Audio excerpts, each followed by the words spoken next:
With the recent collapse of the crypto exchange FTX, many people are looking back on what transpired and wondering why they trusted its founder, Sam Bankman-Fried. It appears there is a trend in the tech world that makes people like Bankman-Fried seem more virtuous than they are, which we'll be explaining in this video. We'll also be taking a look at some expert predictions that claim several other crypto exchanges will fall to the same fate that FTX did. Stick around to the end of this video to see if recent events signal the death of crypto as a whole, or if there's still hope for the largely untested asset class. First, what is it about Sam Bankman-Fried that made him appear trustworthy? When Bankman-Fried came on the scene, he seemed somewhat different from the average crypto investor. This wasn't necessarily because he had any amazing ideas or knowledge of the space that surpassed his peers. Instead, it came down to his perspective on the world and the purpose of his wealth. A big part of why Bankman-Fried became so immediately trustworthy is that he was talking about using the fortune he had amassed via crypto for altruistic purposes that he would unveil at the right time. This, alongside his nerdy persona and impressive pedigree, quickly turned him into something of a golden child in the crypto world, with the crypto scene getting the reputation for being a sketchy place, full of potential fraud. To be legitimized in the mainstream, it seemingly needed people like Bankman-Fried, who could show that crypto was being fueled by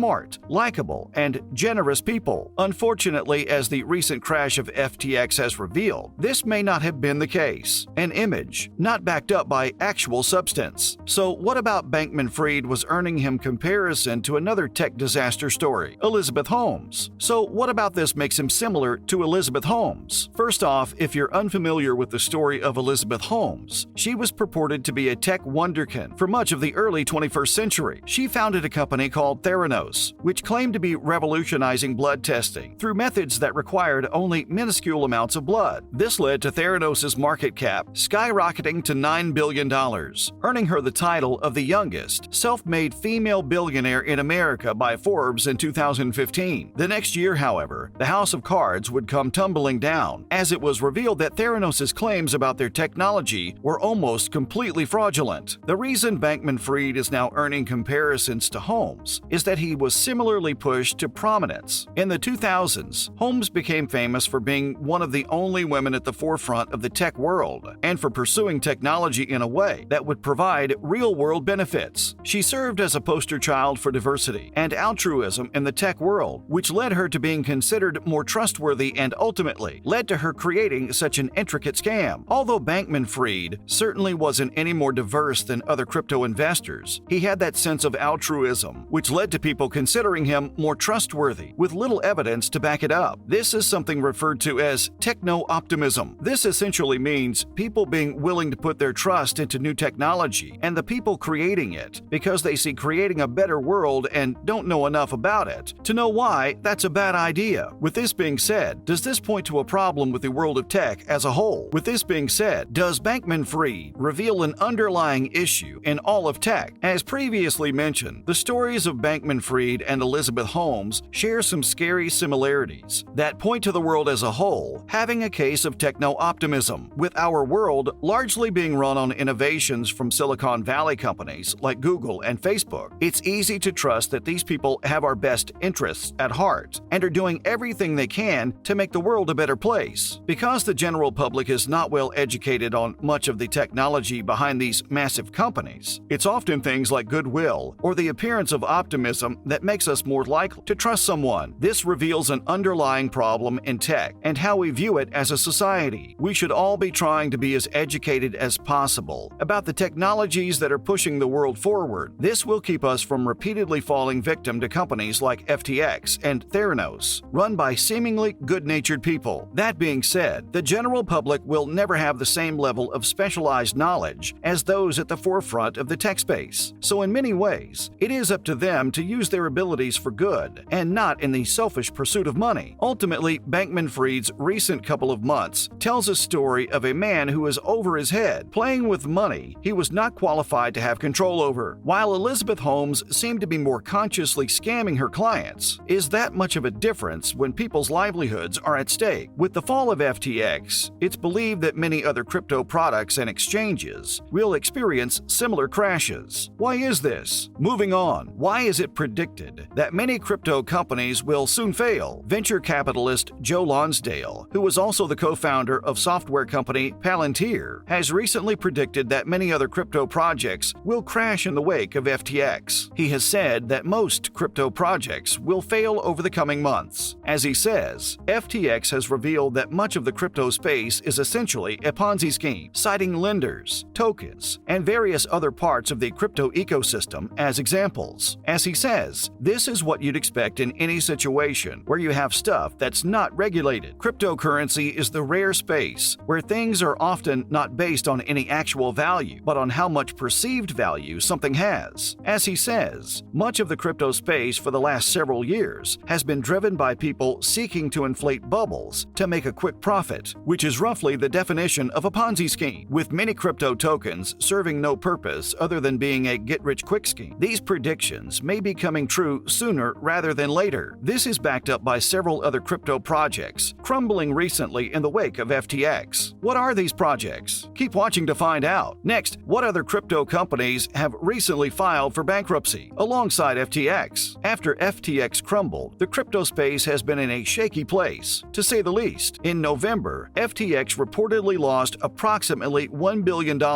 and was forced to file Chapter 11 bankruptcy, which put the space at yet another low point. After a year-long steady decline, things seem to have gotten worse as well, as several other projects filed for bankruptcy in the wake of this massive crash. Some of the smaller companies that have followed the path of FTX include Celsius Network and Voyager Digital, with one of the larger companies being BlockFi. This may also only be the beginning, and it's impossible to say what other companies will follow in the wake of these and which will survive. Needless to say, it's a shaky time for the crypto space, and it will be interesting to see how it will look in a year or a decade from now. Now, with these companies crumbling, will the entire crypto space be disappearing alongside it? Or is there still a future for this decentralized digital currency? While nobody can predict the future, hear what Lonsdale had to say on the matter next. Finally, does crypto still have a future? With all this being said, with companies like FTX and BlockFi filing for bankruptcy, at first glance, it may seem like the crypto space as a whole is doomed. This, however, is not what Lonsdale is predicting. Instead, he believes that crypto will continue advancing, and this serves as an adjustment period where the more Ponzi scheme-style crypto projects are being weeded out. Crypto has more to offer than simply being an investment vehicle for people to make a quick buck off of. As Lonsdale explains, there are still many very real uses for crypto, specifically having a way to transfer money without the use of a central bank or traditional government. As he said, it allows more kind of liberty for the financial system from really bad-acting governments. As he would go on to say, as crypto continues to evolve, the wheat is being separated from the chaff. So to say, we're currently seeing many companies and projects that never provided any real value to the world lose all the perceived value they once had. As this process continues, we will begin to see which coins and companies will truly bring crypto into the long-term future. What's your opinion on the whole Sam Bankman-Fried and FTX situation? Did you have faith in Bankman-Fried at one point? What's your opinion of the man now? What's your outlook on the future of crypto as a whole? And do you think some companies and projects disappearing will be good for the space as a whole? Let us know your thoughts in the comments below. Don't forget to like and subscribe as well. Thanks for watching, and as always, we'll see you next time.